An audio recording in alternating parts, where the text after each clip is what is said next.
Hello and welcome to Miniature Realms, and welcome to another Epic Battles ACW vlog number 12. I believe this one is.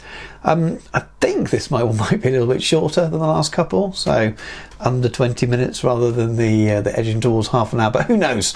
I wasn't planning on recording this just yet, but I got to the stage of the day where the table is pretty much done for Antietam, which means I can pack it away.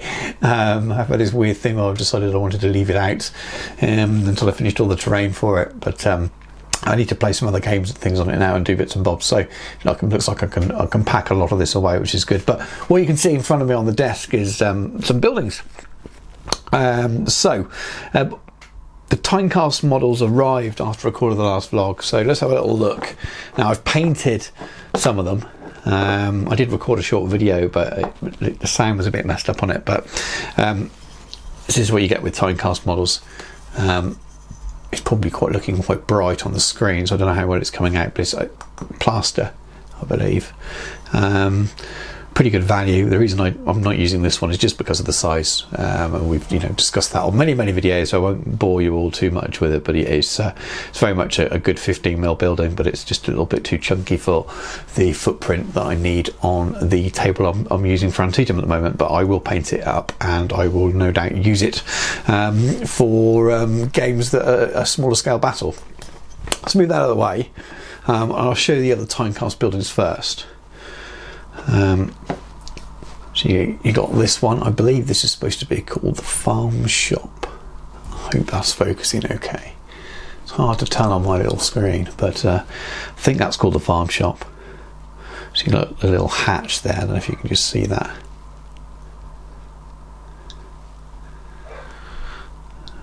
Hopefully you can't hear my dog barking in the background downstairs, but probably can.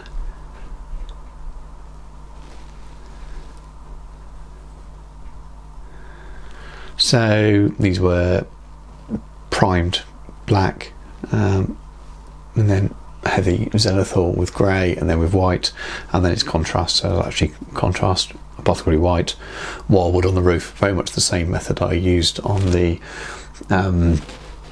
Dunker Church, the 3D printed one from Ralph, and the MDF buildings I've painted as before. So similar methods, bit of weathering here and there, painting a bit of lichen and things like that. Half tufts on the bottom, and away you go. This is the other building that I got from Timecast. So these are as you can see, much smaller. It's supposed to be smaller farm buildings. So they're not out of scale. The bigger one wasn't out of scale, but it's just supposed to be a very large building. I think it's supposed to be a wagon shed or something. But so these, because they are smaller buildings, just seem to fit really nicely with some of the 10mm terrain that I'm using, and some of the smaller 15mm terrain that I'm using. But same method. I think it paints up quite nicely. And then I did paint up the hovels things. So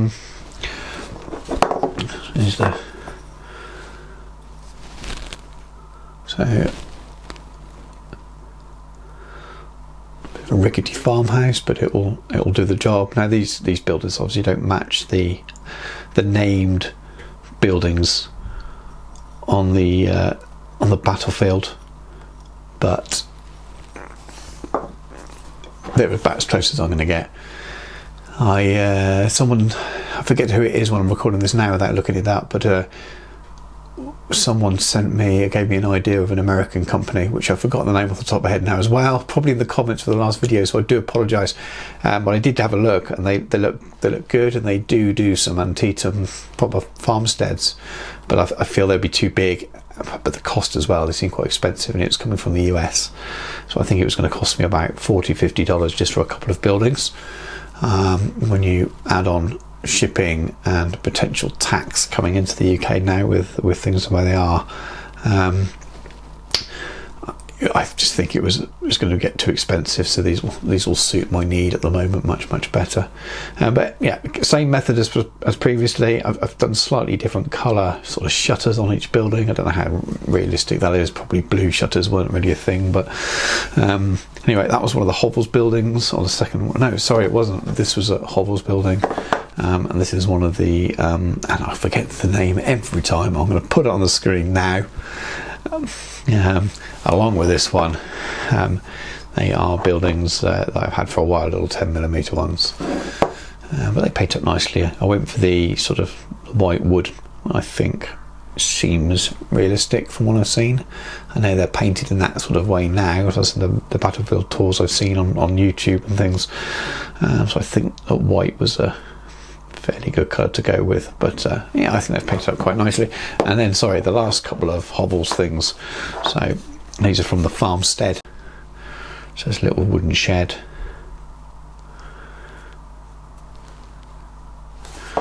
This little very small shed, I think my 6-year-old saw it and thought it was like a toilet at the end of the garden or something like that. But it's the smaller size just works really well for not taking up too much footprint. And then just grabbed one of the hay bales. I did paint them and decided to use them in the end. That is just one colour of contrast paint. I think it's the Iamden yellow over the top of a pre-shaded and dry brushed sort of black, grey and white. So there's the job. And then the final thing, so I'm going to pop a little image on the screen to start with. So Ralph sent me, when he sent me the Dunker Church, he very, very kindly sent me a couple of failed prints, and he said if I could do something with them to have a go. So there's a picture of what it looked like to start with. So you can see it's uneven at the bottom, and I really wanted the Mummer Farm and the building that came from Hovels was just too big, to be honest with you, just too chunky. So I've decided to dismantle, and I'll put another image on the screen now. You can see, so I dismantle this 3D printed building and make it look like it was broken down, and it's become the Mummer Farm. And then as the image goes, you'll see that I've painted it as if it's on fire. So the Confederate set fire to the farm because they didn't want it to become a place where Union sharpshooters could embed themselves, so they burnt it down. And I've used some lovely Warlord Games as flames, flame cotton and smoke and things, airbrushed in some very matte black to make it look charred. I think it was really fun to do, to be honest with you. Though again, the wonders of the mind of a 6-year-old, when he saw it earlier, the first thing he said was, "Why is there orange hair coming out of that building?" He did get what it meant afterwards. So let me know, does it look like orange hair or does it look like fire? I think it looks like fire. Obviously the flames are going very, very high, so maybe it's a little bit over the top. Maybe more black spray would have been better, but I think it's a bit cool, a bit fun. Anyway, so we're not on the desk, so this is a few more of the bits that I've done before I take you over to the table to see it properly. One building that I missed off a moment ago, this is another one that I bought from via the eBay site.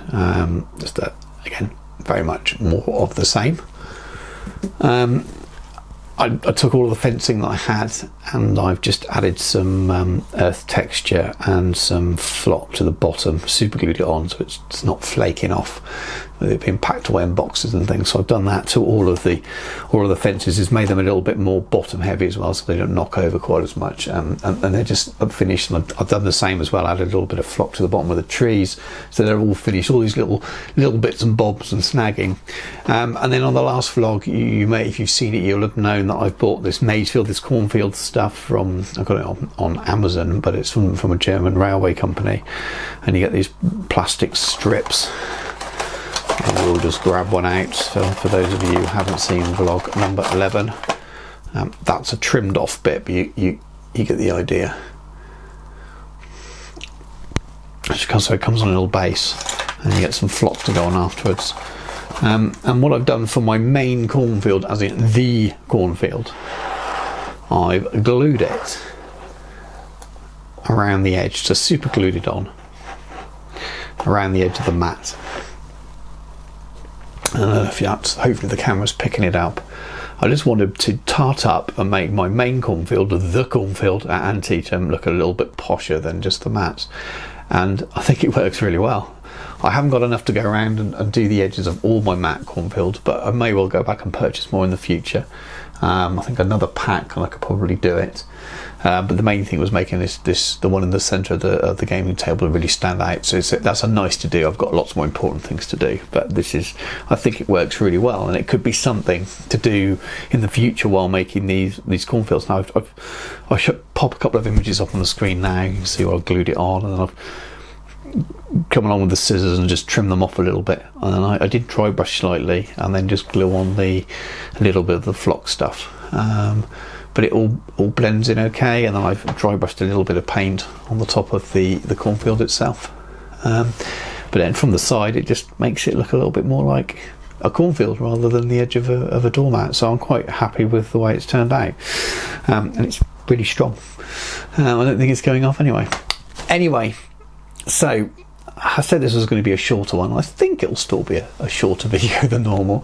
I'm going to take you over to the table now, maybe for the last time for a while, until some games are played on it. I'll take you over to the table and show you my Antietam setup, minus about 5 or 6 trees that I've got on order, but they all just look slightly different to the rest. But let's go over there now. And here we are at the table, and I'm pretty sure it's finished, to be fair. I've got a few trees to come. They're not here now, but I didn't want to wait it out for them to arrive, because they might not be for another 2 or 3 weeks or so yet. At some point this needs to get packed away, so I can use the table for other things. And I could have packed it away in between each bit, like I said in the previous video, where I really wanted to kind of get it finished off. So we'll just we'll zoom around the table a little bit. You've seen most of them before.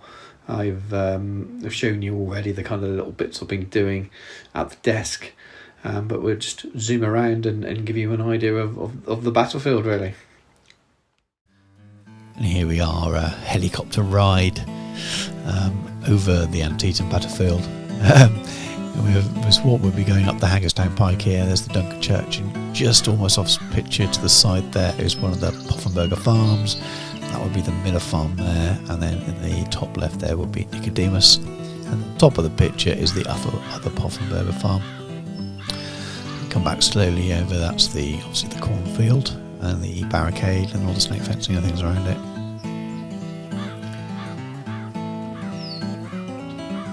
Zooming around, you can see Poffenberger farm right in the distance, Dunker Church, but closer up there, that's the Mummer farm on fire. And then the top left of the picture there, that's the Roulette farm.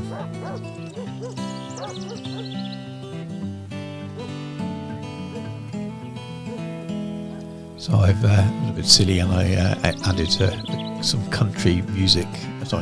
Country music and some country background sounds messing around. So if you hear the dogs barking and stuff, that's all effects on Final Cut Pro. But there you go, it's all a bit of fun.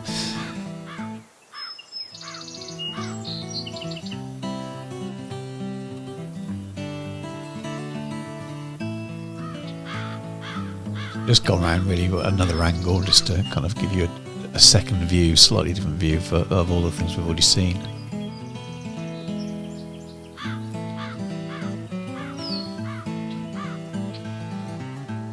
But I'm pretty happy with it.